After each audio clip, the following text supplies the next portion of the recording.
Jocelyne, éclate-femme. Si tu devais me résumer l'action en quelques phrases. Ben, c'est l'histoire d'une jeune femme qui vit de l'intérieur les années 60-70. Donc, révolution sexuelle, révolution féministe, révolution politique.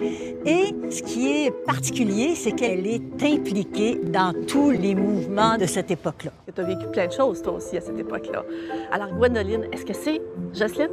Forcément, il y a dans un roman des éclats de la personne qui écrit. Mais il y a pas mal plus d'éclats de Jocelyne Robert dans Gwendoline que dans tous les autres personnages. On remarque rapidement dans le roman, Jocelyne, que tu mets en scène des hommes qui sont des acteurs importants de la crise d'octobre. Francis, Simard, Paul Rose, qui ont été, je le sais, qui ont été tes amis. Absolument. Et qui sont aussi les amis de Gwendoline. Oui. Pourquoi tu as choisi d'amener dans le roman des personnalités qui ont réellement existé? Tu vas apprendre quelque chose là, que je t'ai jamais dit. Ah, Ah! J'ai décidé de les intégrer dans un roman parce que je pense que ce sont des personnages romanesques comme c'est pas possible. Et j'ai voulu surtout illustrer des aspects d'eux dont on n'a jamais parlé. On est ici au coin de Sainte-Catherine et Amherst, tout près du building Amherst. Qu'est-ce qu'on fait ici? C'est là où son père travaillait quand elle était petite. Et puis c'est là aussi qu'elle a eu son premier job à l'âge de 16 ans. Et puis, ce qui fait que c'est un endroit mythique pour elle, c'est que c'est là qu'elle est devenue indépendantiste parce qu'elle s'est rendue compte, la grande révélation, que tous les Canadiens français parlaient anglais. Mais même son patron, qui s'appelait... Jerry. Jerry, voilà, Jerry. avait changé son nom pour un nom anglais. Alors, on est ici sur le chemin de Chambly, à Longueuil, anciennement Ville-Jacques-Cartier, devant un édifice qui ne paye pas de mine, mais qui est un haut lieu de la culture québécoise. Un haut bas. Un haut bas.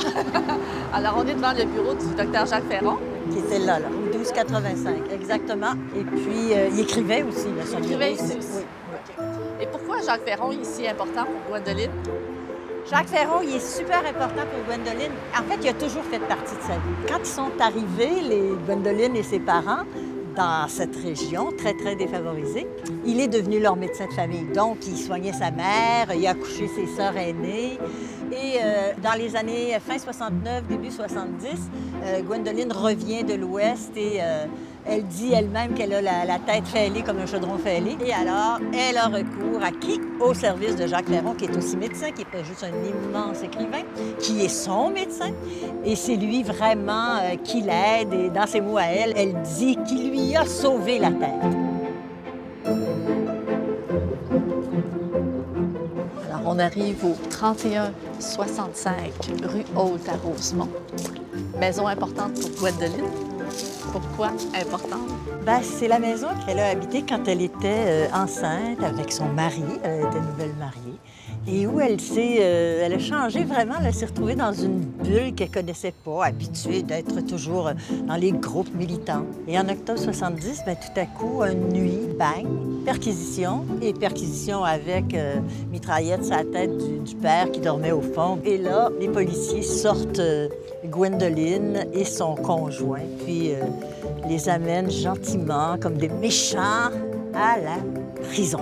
Et ces événements-là, est-ce que ça va lui faire perdre le rêve du pays? Elle délaisse pas le rêve du pays, mais elle le met en sourdine parce qu'elle est vraiment cassée. Par contre, c'est là, dans cette maison-là, qu'il y a une transformation qui s'opère et elle se dit, si le pays n'est pas libre, moi, Gwendoline Dubois, je vais être libre. Qu'est-ce que tu aimerais que les lecteurs retiennent de ton roman? Je voudrais qu'ils soient émus. J'aimerais leur dire que moi, ça fait plusieurs années que je pense, et ça m'a pris du temps, avant d'écrire un roman qui mette en scène cette période-là. Et là, si je l'ai fait, c'est parce que j'ai 69 ans et j'ai eu peur.